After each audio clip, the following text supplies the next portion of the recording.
এলেমে গরম কেউ দেখাতে পারে, পীরত্বে গরম কেউ দেখাতে পারে, পীরজাদার গরম কেউ দেখাতে পারে, কেউ সৈয়দ মিথ্যা দাবি করে গরম দেখাতে পারে।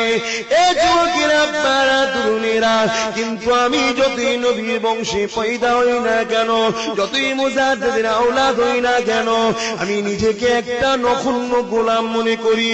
তবে দুনিয়া কোন নেতা নেত্রী গোলাম নয়, তামাম কায়নাতের একমাত্র মালিক আমার আল্লাহ বাজিনাকে। লিল্লাহি মা ফিস সামাওয়াতি ওয়া মা ফিল আরদ, আমার আসমান জমিনের একমাত্র মালিক হলেন আল্লাহ। ওই আল্লাহ পাক যিনাকে দো জাহানের বাদশাহী দিয়েছে, তিনার গোলাম, তিনি অন্য কেউ নয়, তিনি হলেন মুহাম্মাদুর রাসূল।